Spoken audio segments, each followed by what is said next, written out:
Fora da política não há salvação. Um canal e podcast para discutir política. Produzido por mim, o cientista político Cláudio Couto.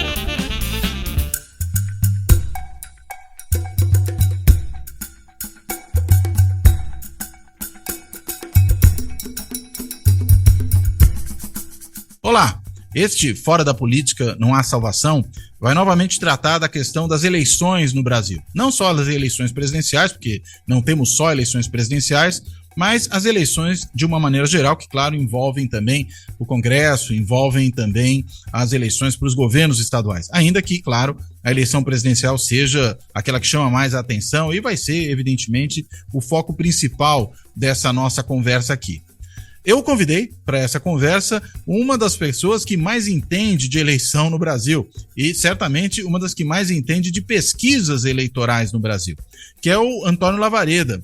O Lavareda, ele é cientista político, ele é sociólogo e, além disso, ele é presidente do Conselho Científico do IPESP, que é um Instituto de Pesquisas Sociais, Políticas e Econômicas, e que é responsável, o IPESP, por algumas das principais pesquisas que nós temos visto aí saindo, sendo publicadas, sobre o andamento da disputa política no país. E para poder falar desse tema, eu vou começar primeiro, claro, dando as boas-vindas para o Lavareda, agradecendo a ele ter topado fazer essa conversa e também pedindo para o Lavareda nos dizer, Lavareda, por favor, você pode falar um pouco para a gente o seguinte, tem chance ainda de virada nessa eleição ou o cenário está muito consolidado na disputa presidencial? Por favor. Olha só, Cláudio, em primeiro lugar dizer que é um prazer estar aqui conversando com você e acho essa temática bastante relevante e deve envolver aí a participação de todos nós e a nossa reflexão. Indo direto à sua questão, óbvio que nós temos ainda pela frente uma campanha eleitoral propriamente dita, grande volume de peças de comunicação na televisão e no rádio. Campanha já começou, francamente, nas redes sociais, mas na televisão e no rádio isso ainda não ocorreu. Televisão e rádio esse ano vão ter um papel importante, como costuma ocorrer. Essa campanha, eu dizia, ainda não começou, mas ainda assim, Cláudio, há algumas balizas, né, das intenções de voto, tal como nós temos observado até o momento. E que balizas principais são essas? As balizas têm a ver com a natureza dessa eleição. Isso é uma coisa importante. Eu costumo dizer que só dá para a gente refletir sobre os altos e baixos da marcha das pesquisas, tendo antes ou partindo de uma compreensão da natureza dessa eleição. A natureza dessa eleição, na minha forma de ver, é de que, em primeiro lugar, ela se situa como eleição normal, do ponto de vista da classificação, da taxonomia das eleições na ciência política, ao menos a taxonomia predominante, e uma eleição normal é uma eleição onde, diferentemente do que ocorreu em 2018, os principais atores são os partidos tradicionais, que já estão na disputa política, no xadrez dos enfrentamentos e das alianças ao longo desse período presidencial. Então, isso é uma eleição normal. E a segunda característica dela é que é uma eleição onde, pela primeira vez, essa singularidade eu tenho enfatizado desde o ano passado, onde pela primeira vez se enfrenta no Brasil um presidente e um ex-presidente. Isso é muito importante, Cláudio, porque isso significa duas figuras com imagem praticamente conhecida de 100% do eleitorado. Nessa última pesquisa do IPESP, divulgada dia 25 de julho, o nível de conhecimento de Lula e Bolsonaro é 99%. Há um terceiro personagem, Ciro Gomes, que já disputou 3 eleições e que também tem um nível próximo, 95%. Todos os demais têm praticamente perto de, pelo menos, 50% dos eleitores que não os conhecem. Resultado, você tem uma eleição normal. Naquela eleição normal não há lugar para outsiders, para terceira via, tal como teve lugar em 2018. Você tem uma eleição normal com 2 personagens super conhecidos, a dinâmica da eleição remete diretamente à avaliação que a população, que os eleitores têm ou fazem do ex-presidente e do atual presidente. Do ex-presidente, com base numa leitura retrospectiva, naturalmente, dos seus mandatos. E do atual presidente, com base no que as pessoas percebem, compreendem, sentem a respeito do mandato ainda em curso, faltando alguns meses para sua conclusão. Pois bem, a diferença entre essas duas avaliações é muito larga, tem uma latitude muito razoável. Cláudio, em março, o IPESP perguntou acerca da avaliação retrospectiva do presidente Lula, dos governos do presidente Lula. E o número encontrado de ótimo e bom foi 58%. E a avaliação de Bolsonaro, e aí todos os institutos, tem se situado entre a avaliação positiva, entre 30%, 34%, no máximo 35%, e isso também sendo muito parecido com as taxas de aprovação, porque o governo Bolsonaro tem uma característica muito interessante, é uma proximidade nas curvas de avaliação, ou seja, aquela escala de Likert que vai de ótimo a péssimo, então o ótimo e bom, somados muito próximos da aprovação, que é a medição dicotômica. Em geral, há um espaço mais razoável entre essas duas curvas. Aliás, outra característica do Bolsonaro, agora não como governo, agora como candidato, é que suas curvas de intenção de voto no primeiro e no segundo turno também têm se aproximado. E nas medições do IPESP, essa proximidade chega, tal como foi registrada nessa última pesquisa, a apenas 1 ponto.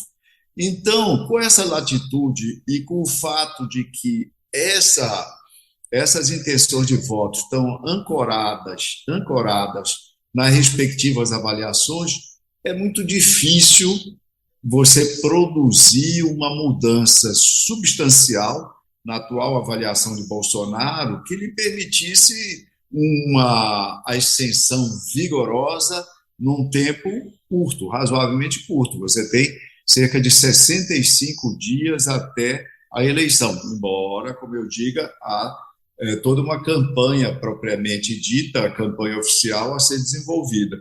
E do ponto de vista do presidente Lula, tudo que venha a ser dito dele, os ataques, etc., que naturalmente vão ser desferidos, já estão sendo pela campanha bolsonarista, era uma certa dificuldade de mudar substancialmente essa avaliação retrospectiva, em primeiro lugar, porque isso, por definição, já está no passado. Então, é difícil você modificar uma interpretação, uma leitura que as pessoas fazem de fenômenos, de fatos que ocorreram mais de 10 anos atrás, quando o governo ex-presidente, quando o Brasil crescia no último ano do seu mandato a 7,3%, e ele, lembrando, saiu do governo com uma avaliação medida pelo Datafolha em novembro daquele ano 2010 em 83% de ótimo e bom. Pois bem, ele agora entre aspas, porque ainda o número superlativo, 58%, e eu acredito que é difícil modificar substancialmente essa avaliação. Passo do presidente. Quanto ao presidente, Cláudio, nós todos sabemos, os analistas têm se debruçado sobre isso, etc. e tal, nós temos o auxílio emergencial, o Auxílio Brasil turbinado, com mais de R$200, que vai chegar no bolso dos eleitores que são por ele contemplados a partir de 9 de agosto, 8, 9 de agosto. Também envolve não só beneficiários do Auxílio Brasil, como outras categorias, caminhoneiros, taxistas, etc. Ao todo, um conjunto de cerca de 20 milhões de pessoas que vão receber esse auxílio turbinado.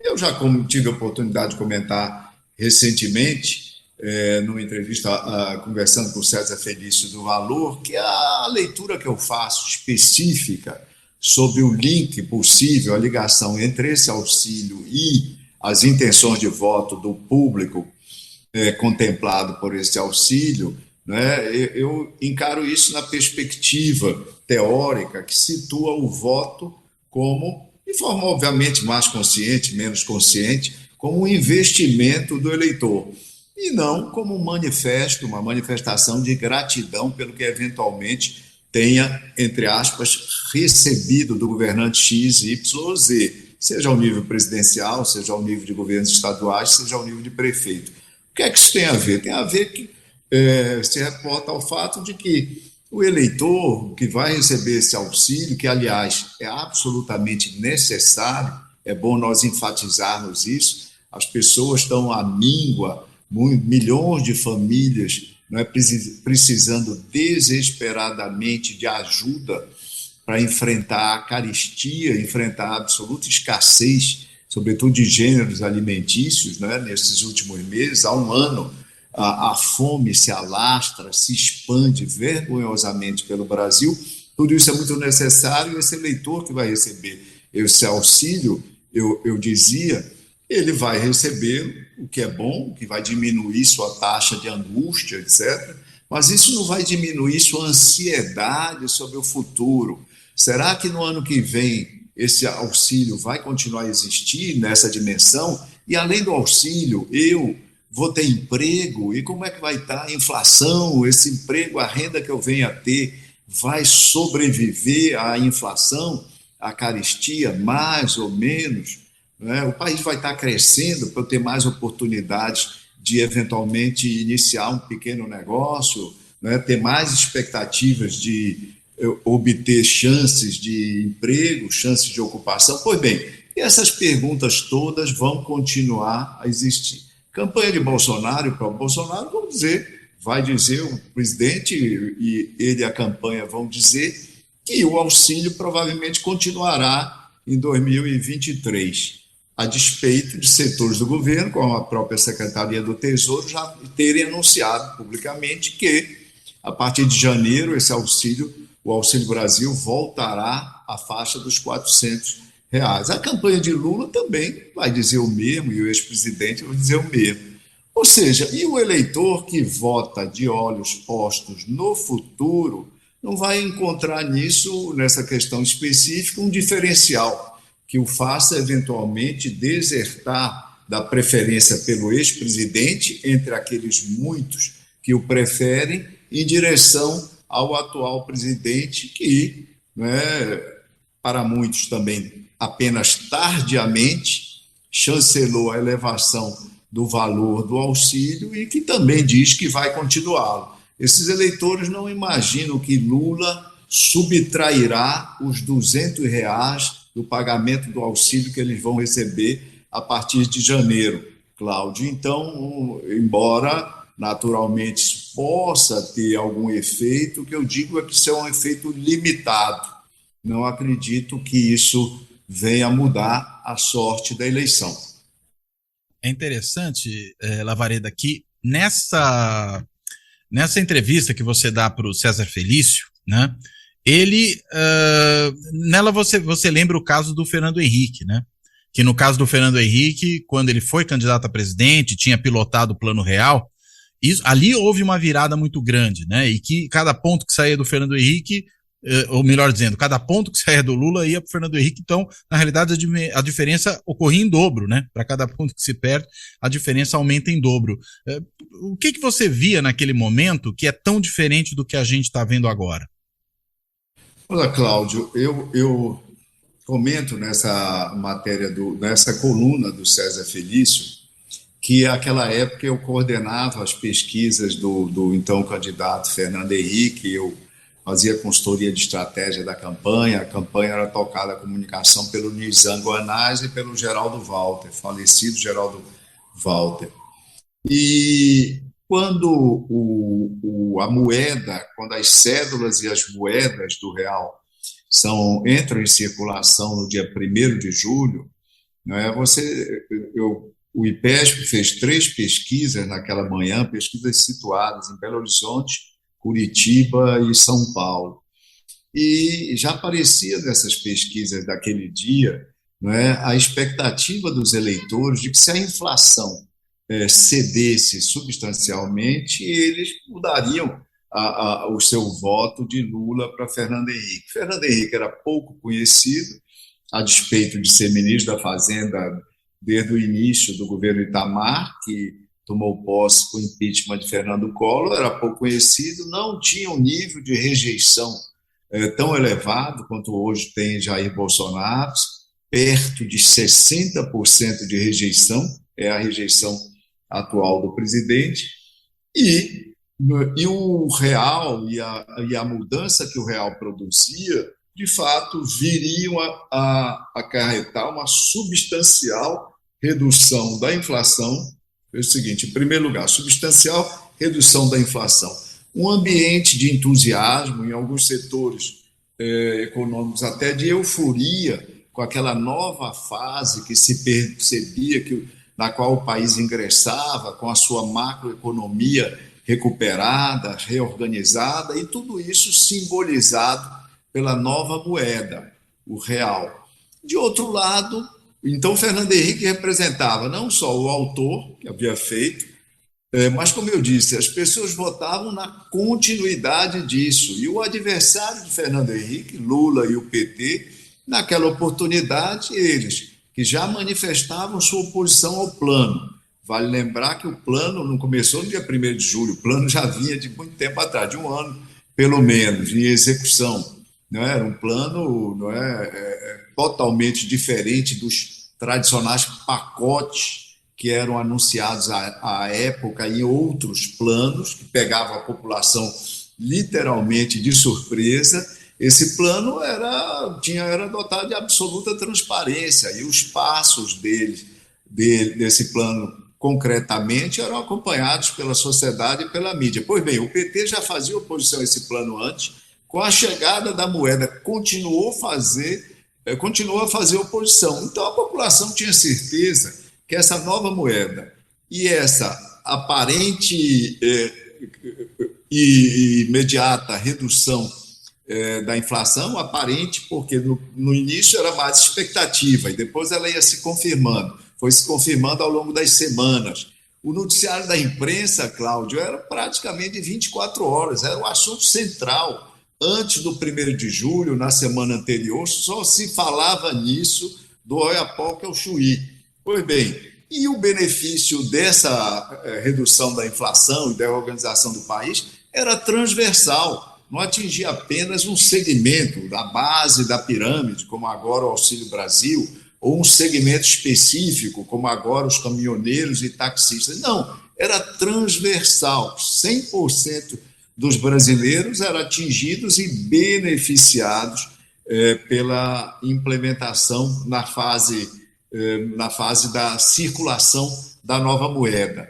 Então, e o Lula e o PT contrários a isso. Então, as pessoas viram o seguinte: votar em Fernando Henrique era continuidade daquele plano e daquela moeda. Votar em Lula significava descontinuidade e, quem sabe, até o fim daquele período com aquela moeda nova que havia sido implementada, aquelas cédulas que estavam nas mãos das pessoas, etc. Então, é uma diferença. Óbvio que tudo na vida pode ser comparado, né? Sobretudo políticas públicas, iniciativas de governo. Mas alguém estimar que a magnitude, o tamanho do impacto desse Auxílio Brasil turbinado e ampliado que eu descrevi pode ter um efeito comparável, na mesma medida, na mesma proporção, ou em proporção assemelhada, ao menos, ao do Plano Real, não entender exatamente o que foi, o significado que teve o Plano Real e o início da circulação da moeda em julho de 1994, Cláudio. Eu acompanhei isso de perto e posso dizer, posso lhe assegurar que são coisas de magnitude absolutamente diferentes. Interessante. Uma outra coisa que você coloca, Lavareda, que me chamou a atenção, né, nessa entrevista, e agora, né, você voltou a falar disso, é a questão do tamanho, né, da distância.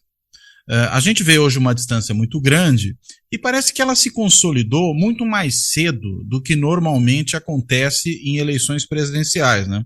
A gente está em julho e quando a gente vê o gráfico, por exemplo, tanto da projeção de segundo turno, como mesmo, né, das intenções de voto no primeiro turno, parece que a gente tem ali quase que duas retas paralelas que não se alteram ao longo do tempo, tirando, claro, aquelas pequenas variações estatísticas de uma pesquisa para outra. O que eu queria te perguntar é, o que tem nessa eleição que fez tudo começar tão cedo?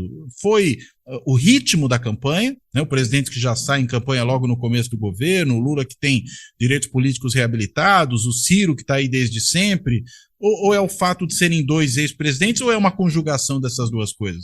Como é que você vê isso? Olha, Cláudio, o que explica isso, você descreveu bem, quando a gente pega a curva, por exemplo, do IPESP, mas também dos outros institutos, na média deles, de novembro do ano passado para cá, você vê Lula oscilando de 44, 43, 45. Nessa última medição, 44. Né? 44. No Datafolha aparece um pouco mais nas pesquisas presenciais. E quando você vê o presidente Bolsonaro, você vê uma ascensão até no primeiro turno, mas isso tem uma explicação. Em novembro, o Sérgio Moro foi lançado, ele tinha, em algumas pesquisas, 11, 10, 9, 8, e depois ele se retirou da disputa. Essa não é uma disputa, como eu comentei, uma eleição normal, ela expele os outsiders, né? E apenas em eleições críticas, eleições especiais, há espaço para candidatos outsiders, como houve nesse ano de 2018, na última eleição, como houve em 1989, a primeira eleição da nova República, quando Fernando Collor irrompeu na disputa e afastou a chance, qualquer chance de vitória dos candidatos dos partidos tradicionais. Pois bem, então você tem um quadro no qual Jair Bolsonaro vai aspirando as intenções de voto e os votos que eram de Sérgio Moro, que já vinham para ele no segundo turno, mas agora, desde a saída de Moro, em março, abril, passam aí a voltar, que foram dele em 2018, passam a voltar para Jair Bolsonaro. E daí esse crescimento de Jair Bolsonaro, ele vai no primeiro turno, ele vai ao encontro de intenções de voto que já lhe eram direcionadas apenas no segundo turno. Pois bem, fora isso, você tem estabilidade, como você mencionou, e essa estabilidade tem a ver com o quê? Tem a ver exatamente com o modelo desse processo decisório do voto numa eleição como essa. Não é? Que é o modelo do voto prospectivo e retrospectivo. É óbvio que o grau de consciência disso é pequeno na média dos eleitores, mas a ação, as opções deles se dão conforme o que prescreve o modelo.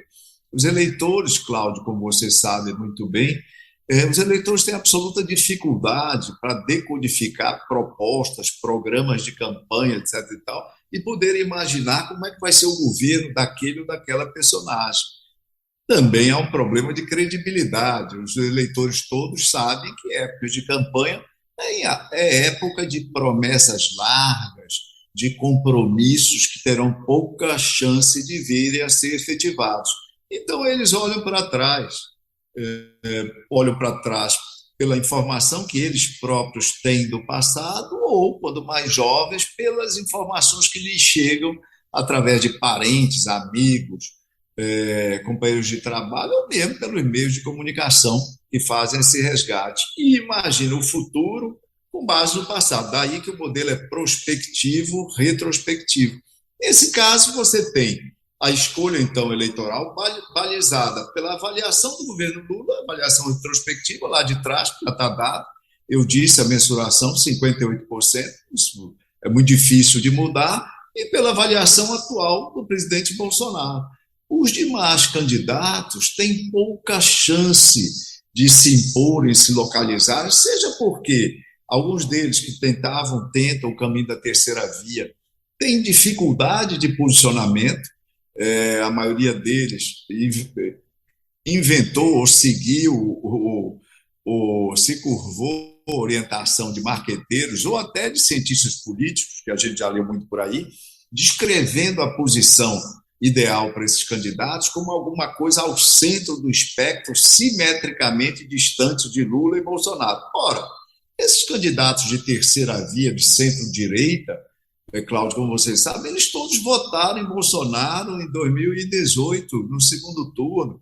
Eles tinham que fazer uma campanha, se quisessem fazer e quisessem disputar esse eleitorado com Jair Bolsonaro, mostrando que o capitão, que o presidente praticou estelionato eleitoral em cima deles e que o governo dele não correspondeu à expectativa e aos compromissos que ele, Bolsonaro, tinha com os eleitores e com esses candidatos do espectro de centro-direita. Pois bem, então você tem aí uma primeira ilusão de ótica. Eles olharam o espectro político ideológico e escolheram mal a sua inserção nesse ponto. E depois você tem um problema até do que eu chamo sarrafo de currículo vitae, Cláudio. Quando você tem um presidente e um ex-presidente se enfrentando, se numa eleição normal onde experiência administrativa é importante, diferentemente de uma eleição crítica, onde experiência significa passado e no momento submetido à ojeriza dos eleitores, quanto mais experiência Geraldo Alckmin mostrava em 18, mais os eleitores corriam dele, por exemplo, experiência administrativa. Numa eleição normal, em que o currículo é importante, a experiência é importante, você, por exemplo, a Simone Tebet, a experiência é uma excelente senadora, um grande quadro aí do MDB, mas a experiência curricular dela é de vice-governadora e de prefeita de um pequeno município de Três Lagoas, seu município natal. Isso não atinge o sarrafo, não atinge a altura, a dimensão dos currículos presidenciais de Lula e Bolsonaro. Então, isso nos ajuda a entender por que o quadro fica estagnado. Ciro Gomes é um caso à parte. Ciro Gomes disputou 3 eleições, e na última eleição, ele hoje tem 9, segundo o IPESP, que é o mesmo número que ele obteve em 2018. Quem estiver nos assistindo vai pensar que eu estou mencionando errado, porque ele teve 12% dos votos, mas ele teve 12% dos votos válidos. E as pesquisas hoje, a maioria delas, as nossas inclusive, divulgam os percentuais sobre o total de eleitores. Então, 9%. Em 2018, ele teve 9% dos votos sobre o total do eleitorado brasileiro. Então, o Ciro Gomes está ali repetindo seu desempenho, que, aliás, é próximo dos desempenhos que ele teve em 2002 e 1998 também. E posicionado, ora centro-esquerda, ora ele faz uma pirueta e, pelo comportamento, ele parece querer disputar o voto da centro-direita, mas depois ele volta em direção ao espaço original. O certo é que Ciro fica limitado, ele tem uma imagem positiva em boa parcela do eleitorado, em cerca de 40% dos eleitores, ele parece uma opção plausível, mas o problema dele é que ele ocupa, aos olhos dos eleitores, um espaço de centro-esquerda. E esse espaço de centro-esquerda está hegemonizado pelo ex-presidente Lula. Ele poderia disputar mais os eleitores ao centro, mas o posicionamento do ex-presidente Lula, quando atraiu Geraldo Alckmin, que foi a principal manobra, isso se chama tecnicamente manobra de posicionamento de todos os candidatos dessa campanha, foi a atração de Geraldo Alckmin pela candidatura Lula, ou seja, expandiu a ocupação do espaço até o centro e chegou até um pouquinho ao centro-direita, porque Geraldo Alckmin era do PSDB, do partido de centro, mas como qualquer partido de centro, tem alas à esquerda, tem alas à direita, e ele era o principal nome da ala direita. Entendeu? Ele sempre foi um quadro de centro-direita. A candidatura, então, de Lula vai da esquerda até a centro-direita hoje. O fato de Geraldo Alckmin, como eu comento, ter ingressado no PSB, com certeza não faz nenhum brasileiro olhá-lo e vê-lo como um socialista. Isso, com certeza, não é essa a imagem que se tem do governador Geraldo Alckmin. Então, o Ciro fica sem espaço à esquerda. E quando ele tenta dialogar, conversar com os eleitores de direita, e ele faz isso utilizando terminologia com relação a Lula, qualificações, adjetivos com relação a Lula muito parecidos com essa parte do espectro político-ideológico, muito duros, na clave moral, etc., ele encontra receptividade, tanto é que você vê que os blogs bolsonaristas, as redes bolsonaristas difundem as mensagens de Ciro Gomes, etc. e tal, mas não consegue sensibilizar e obter o voto desses segmentos. Porque, ao fim e ao cabo, Cláudio, todo mundo sabe que Ciro Gomes é um quadro do PDT com aquela tônica de nacional desenvolvimentismo herdado lá, com legados de Leonel Brizola, e ele não consegue atrair, como eu disse, esse voto de direita, então ele fica aí estagnado nessa posição, nesses 9%. Em síntese, é assim que eu vejo o porquê desse engessamento do quadro de distribuição das intenções de voto, que se deu, como você chamou a atenção, tão cedo. No passado, o que é que você tinha em eleições em que o incumbente disputava a reeleição?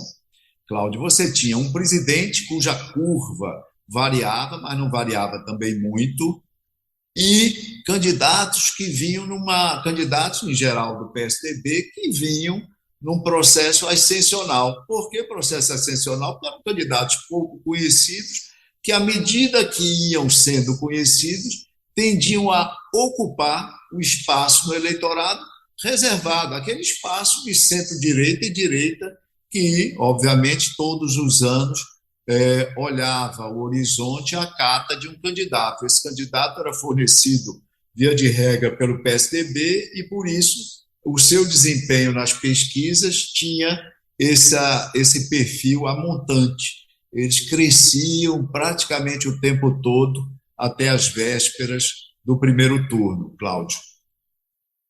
É interessante uma coisa que você falou do Ciro, né? Que ele tem dificuldade de se posicionar, né, como um candidato efetivamente atraente para o eleitorado de centro-direita por conta da identificação da qual ele não consegue se desvincular. Agora, a gente viu, inclusive, que esse linguajar muito agressivo do Ciro com relação ao Lula, os ataques, o levou, e isso foi uma entrevista que ele deu nessa semana que a gente está gravando, estamos gravando dia 28 de julho, ele levou, inclusive, ele dizer que não teria como apoiar o Lula num eventual segundo turno, né? A minha dúvida é, esse percentual que o Ciro vem repetindo, né, ao longo das várias eleições, de 9% dos votos totais, será que ele corre algum risco nessa eleição por conta dessa belicosidade muito grande contra o Lula, né, de quem ele já foi ministro, a quem ele já apoiou em outros momentos, cujo campo político ele de alguma forma compartilha? Isso não pode produzir para ele algum tipo de perda de votos ali na reta final, naquele chamado voto estratégico ou voto útil? Cláudio, eu acredito que não. E não por essa motivação, né? Por ele atacar o Lula, etc. e tal. Os eleitores dele, ele já fez isso muitas vezes nessa campanha. Os eleitores dele, de certa forma, toleram isso. Vem como uma reclamação, uma choraminga do Ciro em relação ao Lula, que lidera as pesquisas e que praticamente o deixa emparedado no campo da centro-esquerda, sem condições de expandir sua base de apoio. O que pode ocorrer, não é o Ciro diminuir de tamanho, ele vir ao encontro, por exemplo, da sua intenção de voto espontânea, que oscila entre 4% e 5%, tá certo? Ele pode perder esses 4 pontos percentuais por eleitores que pretendam, votando estrategicamente, resolver a eleição, Cláudio, no primeiro turno. Acho que, dependendo da evolução da conjuntura, dependendo do que vai se dar no 7 de setembro, nas manifestações convocadas por Jair Bolsonaro, dependendo da temperatura desse processo eleitoral, uma parte significativa dos brasileiros pode se ver tentada a resolver ou se mobilizar na direção de resolver a eleição logo no primeiro turno, não querendo atravessar momentos de angústia que podem vir a ser,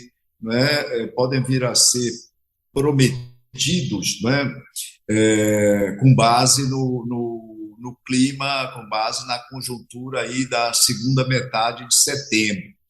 Acho que se a campanha de Jair Bolsonaro, se os movimentos do presidente forem na direção da radicalização, a partir do 7 de setembro, na direção do confronto às instituições, na direção do aparente promessa de respeito ao resultado das urnas eletrônicas, etc., o país pode, a maioria do país pode querer resolver a eleição já no primeiro turno, dando-se um fenômeno em maior medida, porque sempre ocorre em alguma medida, mas em maior medida, de que o segundo turno venha a percolar o primeiro turno aí na sua fase final. E aí não vai ser o posicionamento de Ciro Gomes que vai evitar que a porção majoritária do seu voto, eu calculo aí, desses 9 pontos que ele tem hoje, 4 a 5 pontos que vão na direção do Lula.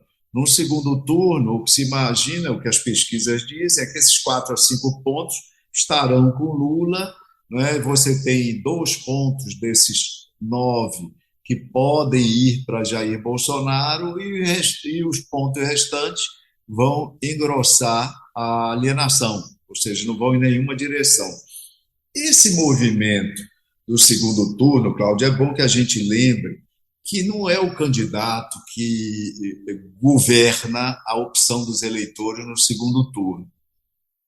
Quando Marina Silva não foi para o segundo turno em 2014, e ela vai e apoia Aécio Neves, ela simplesmente seguiu os seus eleitores. As pesquisas mostravam que os eleitores dela já iam votar majoritariamente Aécio Neves, tá certo? Em 2018, Ciro Gomes foi para Paris, Cláudio, mas ele não levou naturalmente seus eleitores para Paris também. Só ele foi desfrutar. Acho que eles gostariam de ter ido, né? Não seria uma má ideia, né? E passear. Só ele foi desfrutar a capital francesa. Pois bem, talvez até para surpresa dele, o que ocorreu? A maioria esmagadora dos eleitores de Ciro Gomes no primeiro turno de 2018, aqueles 12% de votos válidos, aqueles 9% que eu reportei sobre o total, a maioria esmagadora votou em Fernando Haddad. Foi isso que produziu aquele movimento em que Fernando Haddad chega aos 45%, sai de 29% para 45%, 29% no primeiro turno, para 45% dos votos válidos, Cláudio. Ou seja, o segundo turno, se a eleição se resolve no primeiro, e as opções dos eleitores civistas no segundo turno, isso terá muito pouco a ver com a vontade ou o comando de Ciro Gomes. E tem alguma chance desse processo se antecipar?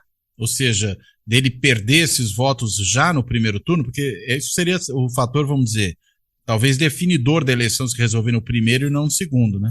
É isso que eu estava dizendo, Cláudio. Ou seja, dependendo da temperatura da eleição, da radicalização anti-institucional que eventualmente a campanha do presidente Bolsonaro venha fazer, o que será algo bastante lamentável para a democracia que nós temos em toda essa nova república. Dependendo disso, parte dos eleitores do Ciro Gomes poderá expressar sua intenção de voto no segundo turno já no primeiro. É que eu tinha entendido que você está falando do segundo, né? Resolver a eleição.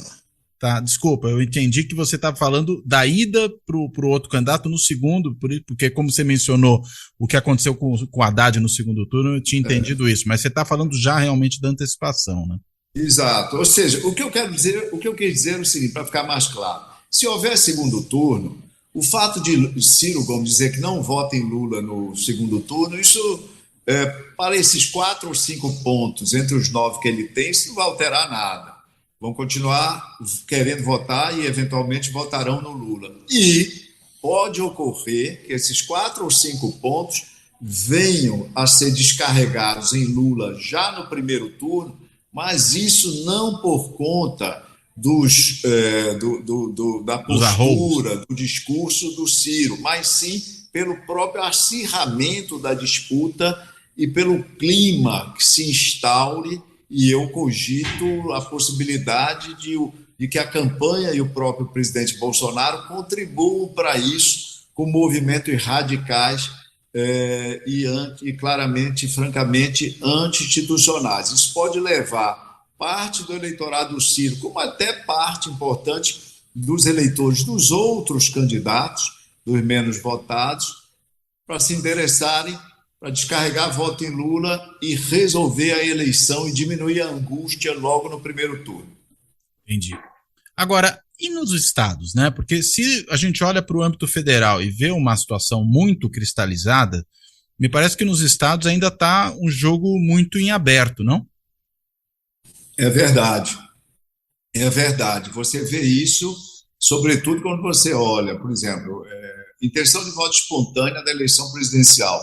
Lula e Bolsonaro têm juntos 70%. Nos estados, isso praticamente não ocorre em nenhum estado. A intenção de voto espontânea, São Paulo, Rio de Janeiro, Bahia, Pernambuco, ainda é muito modesta, mesmo para os candidatos que lideram essas disputas. Agora, o que é que deve ocorrer? Nós estamos falando, e isso é importante, não é, Cláudio? Quando a gente vai analisar as pesquisas, o padrão de evolução, etc., daí a importância de se ter clareza com relação ao tipo, ao padrão, à categoria na qual se inscreve essa eleição, esse ciclo eleitoral. Então, eu dizia que é uma eleição normal do ponto de vista presidencial e a mesma coisa do ponto de vista dos governos estaduais. As eleições são simultâneas, então é o mesmo mood, o mesmo clima que preside ou de outra, no qual se dá, é o oxigênio no qual se dão essas duas disputas. Então, uma eleição normal, onde a experiência é valorizada, currículo valorizado, forças políticas habituais, ou seja, tradicionais, que estão no tabuleiro, não há espaço para outsider, ou o espaço é muito reduzido para outsider, não há espaço para os novos Wilson Witzel, não há espaço para o Moisés de Santa Catarina, o bombeiro, não há espaço para o Wilson, governador do Amazonas, não há espaço mesmo para Zemas, o governador outsider, o outsider que se elegeu em Minas naquele ano. Mas o Zema agora é um candidato normal, e ele lidera as pesquisas, mas lidera como governador. Eu quero dizer, um sintoma dessa normalidade é o fato de que quando você vê as disputas estaduais, Cláudio, 80% dos líderes são os atuais governadores. Vou repetir, 80% dos governadores atuais, melhor dizendo, invertendo para ser mais real, mais procedente. Dos governadores que disputam a reeleição, agora 80% lideram as disputas, lideram essas disputas. Eu acredito que isso vai se dar, isso vai se verificar. Nós vamos ter uma eleição com grande taxa de reeleição de governadores. Assim como nas eleições municipais de 2020, que é bom chamarmos a atenção que elas, de certa forma, apresentaram o padrão, a categoria de pleitos, né, que temos hoje, 2 anos depois. Foram eleições normais, e foram eleições com taxas elevadas, inusuais de reeleição. 63% dos prefeitos se reelegeram, Cláudio, em 2020. 2020, de certa forma, antecipa o padrão, né, de disputa de 2022. Aliás, tal como, e eu discuto isso num capítulo do livro nosso sobre eleição na pandemia, eleição municipal na pandemia, da FGV, que eu coordenei e organizei juntamente com a professora Elcimara Pérez, da Universidade Federal de Minas Gerais. Tem lá um primeiro capítulo que eu assino com o Vinícius Silva, um pesquisador, professor da Universidade de São Carlos, cientista político. Então, nós mostramos lá como essas eleições municipais funcionam como uma espécie de parâmetros que nos ajudam a entender o que vem nas eleições subsequentes. A eleição crítica de 2018, Cláudio, ela foi antecipada em boa medida pelas eleições de 2016. Veja que o perfil de outsiders já se fez presente em algumas capitais importantes, como Belo Horizonte, com o candidato Roberto Calil, que fazia questão de dizer que não era político e que não tinha experiência político-administrativa anterior, ou mesmo em São Paulo, capital do maior estado, a principal capital, a maior cidade do país, onde João Dória se apresentava como gestor, repudiando, de certa forma, a política. Ali já estavam as sementes do que eu viria a ocorrer de forma mais intensa e extensa em 2018. Embora João Dória concorresse por a sua candidatura de outsider, estivesse naquele momento encapsulada no partido tradicional, o PSDB, o que até dificultou um pouco a análise e os analistas entenderem exatamente o que é que tinha significado aquela eleição de 2016. Aquela eleição de 2016 foi a primeira fase de uma eleição crítica que teria lugar em 2018, Cláudio. É interessante que você mencionou esse caso do Dória, né, que concorreu no PSDB. O Calil concorreu naquela época no PHS, né? Estou me lembrando aqui, ou seja, um partido completamente secundário que realmente, né, reforçava o perfil dele. O slogan do Calil nessa época era: não vote em político, vote no Calil. Né? Ou não é a vez, não vote, agora é a vez do Calil, uma coisa assim. Mas era a contraposição entre político e Calil, o nome dele. Né? E o Dória, que falava que não era político, era gestor, né? Ele reforçou muito essa ideia. Agora, as eleições municipais, elas costumam ser bons antecipadores da disputa para o Congresso, né? A gente sabe mais ou menos, vamos dizer, os partidos que estarão fortes na disputa para o Congresso quando a gente olha mais ou menos a distribuição da disputa nos municípios para prefeito. Como é que você está enxergando, hein, essa disputa para o Congresso, sobretudo agora, né?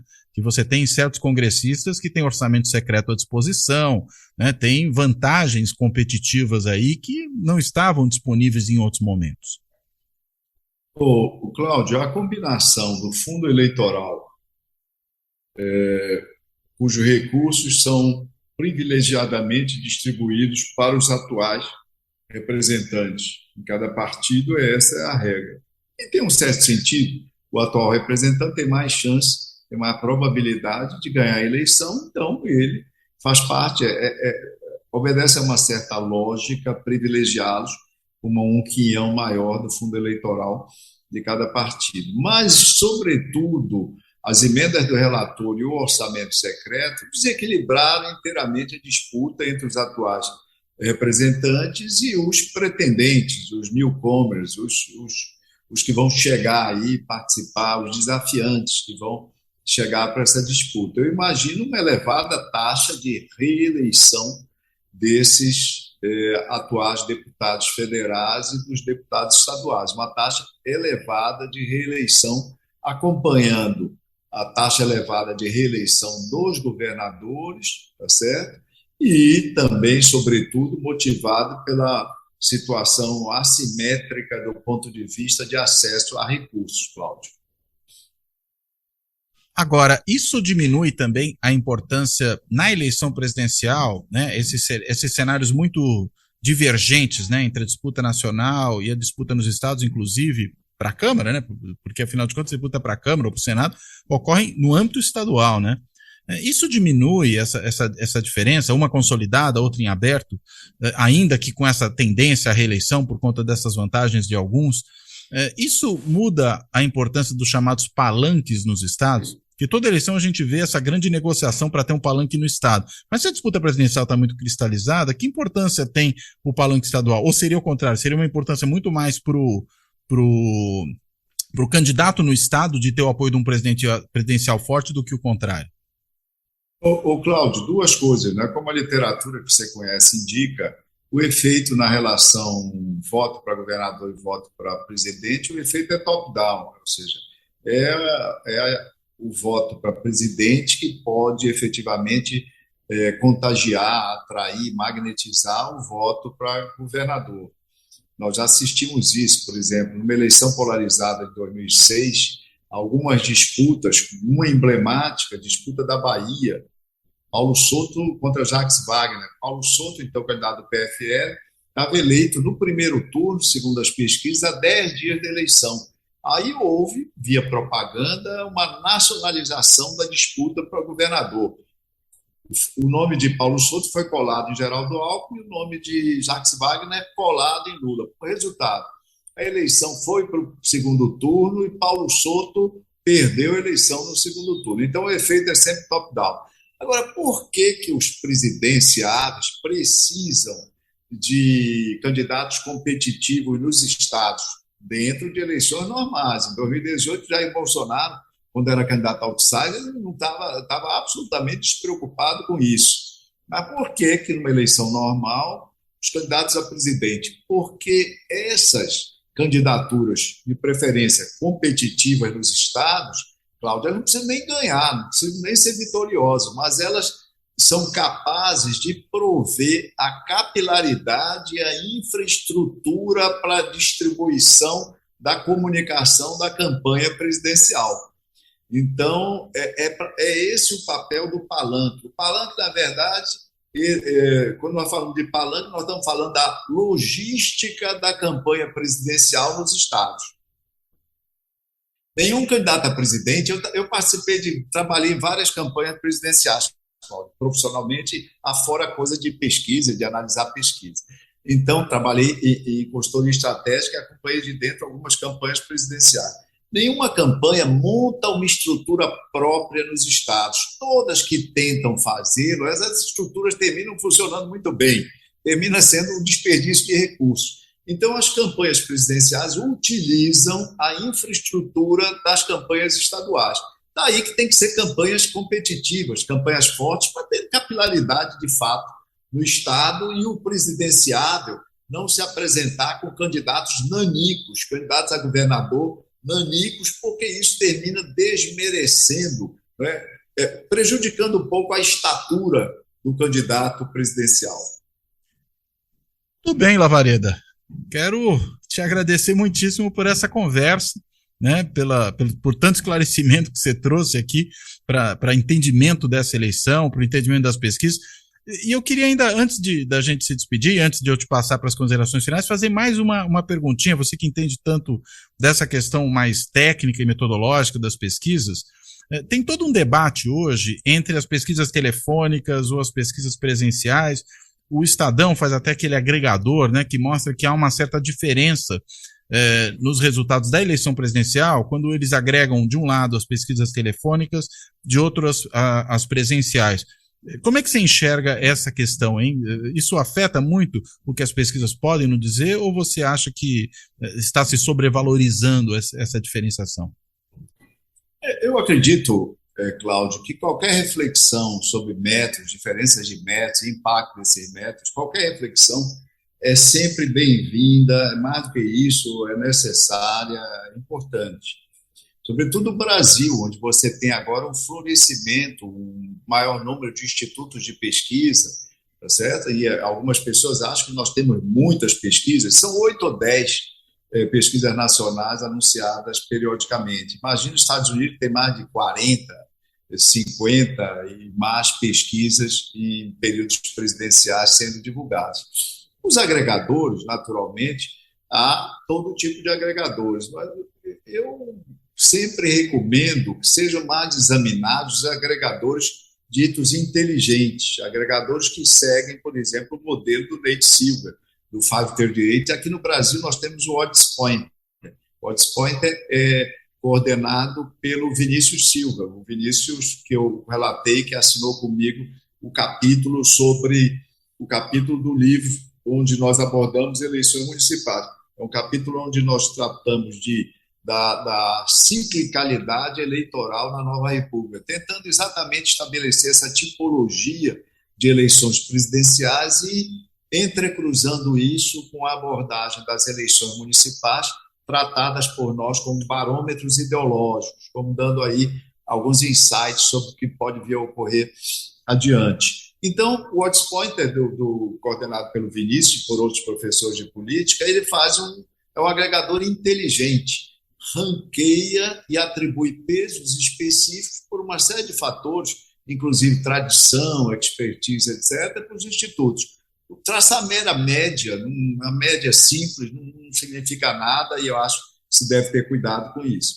As pesquisas diferem, os resultados de pesquisas diferem mais na fase inicial das campanhas, diferem menos à medida que a campanha vai evoluindo, exatamente porque as atitudes, as opiniões dos eleitores vão ficando mais consolidadas. E uma vez mais consolidadas, o registro delas sofre menos efeito metodológico, ou seja, diferenças nas questões, etc. e tal, não fazem mais tanta diferença para medir uma intenção de voto que já está mais solidificada, etc. Você tem diferenças dentro de pesquisas telefônicas, entre as pesquisas mecânicas, como as pesquisas do Poder Data, feitas com URA, etc., voz mecânica, e pesquisas feitas com telepesquisadores. O IPESP faz pesquisas presenciais, pesquisas telefônicas e pesquisas online. Por que as pesquisas divulgadas, em geral, nossas, são pesquisas telefônicas? Porque são mais baratas.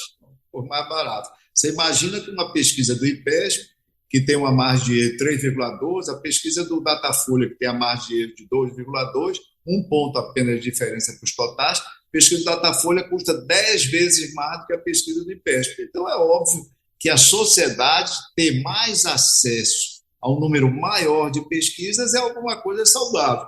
Lembrar que nos Estados Unidos não fazem pesquisas presenciais em eleições presenciais e eleições presidenciais há quase 30 anos. Então, há diferenças de métodos que implicam e também em algumas diferenças de resultados. Mas as tendências, deve-se observar as tendências. E essas tendências, no geral, das pesquisas que são seriamente desenvolvidas, essas tendências registradas são bastante parecidas, né?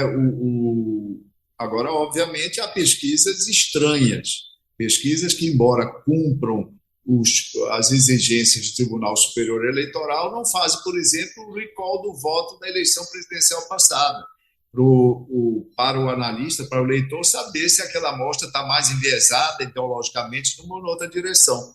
Eleições europeias, pesquisas europeias norte-americanas, todas fazem o recall do voto passado, além da identificação partidária e da autoclassificação ideológica, como você sabe.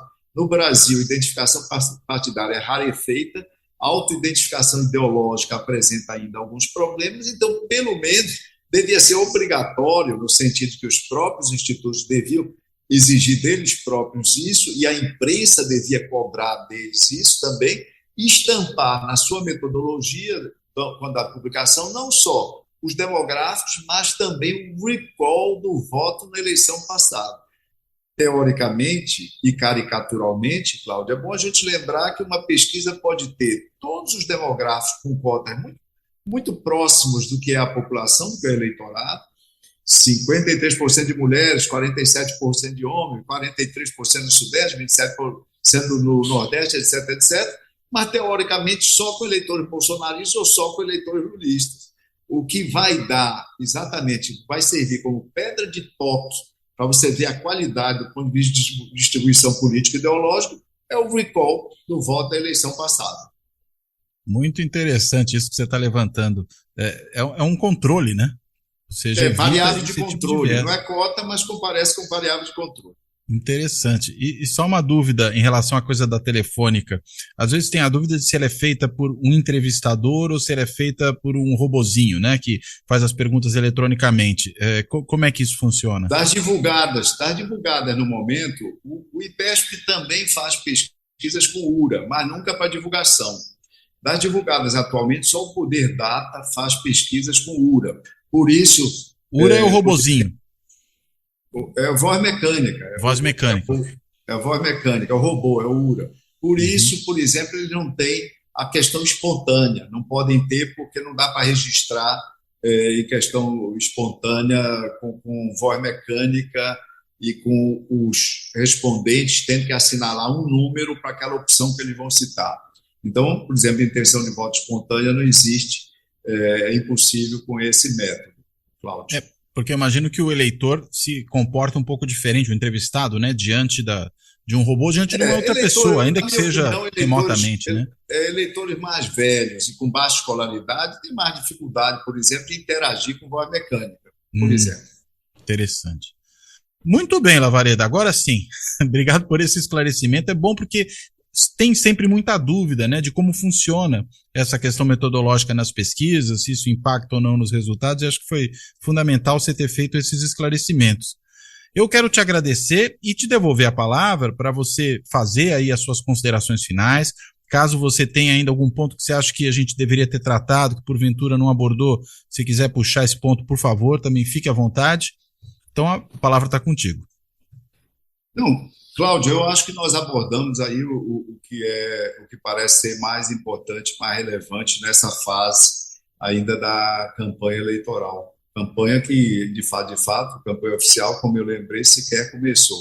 Então, acho que nós abordamos isso, tentamos esclarecer aí alguns pontos, espero que as pessoas que nos assistam tenham, né, essa conversa, esse diálogo nosso, tenha contribuído e que elas tenham absorvido aí alguma informação que eventualmente tenha lhes parecido interessante ou útil. Queria parabenizar você pela iniciativa de ter criado e manter esse espaço, que é um espaço de contribuição significativa para fazer avançar a compreensão sobre o processo eleitoral, sobre o que está envolvido numa eleição, não só como processo de disputas, não é, entre candidatos, entre diferentes candidatos, diferentes propostas político-ideológicas, mas, sobretudo, pelo significado do processo eleitoral como ponto central, como elemento essencial da vida democrática da nossa, dos brasileiros, que a duras penas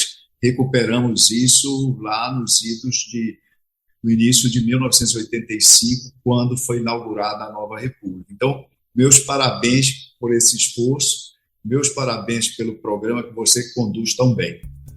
Muito obrigado, Lavareda, e brigadíssimo mesmo, é um grande prazer, uma honra tê-lo aqui.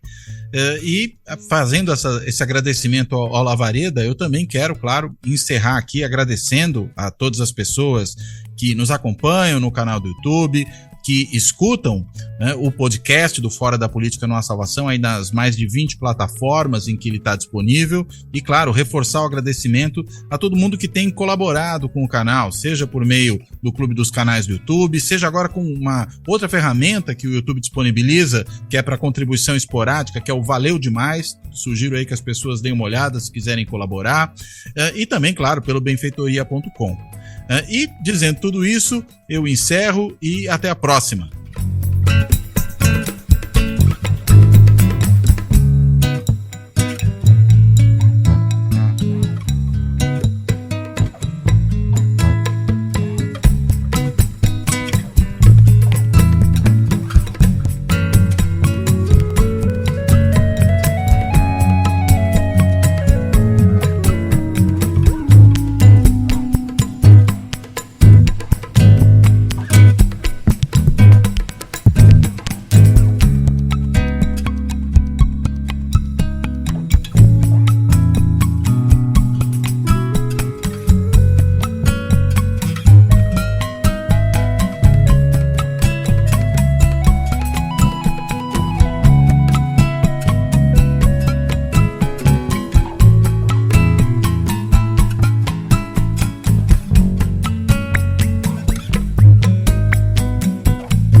Fora da política não há salvação. Um canal e podcast para discutir política.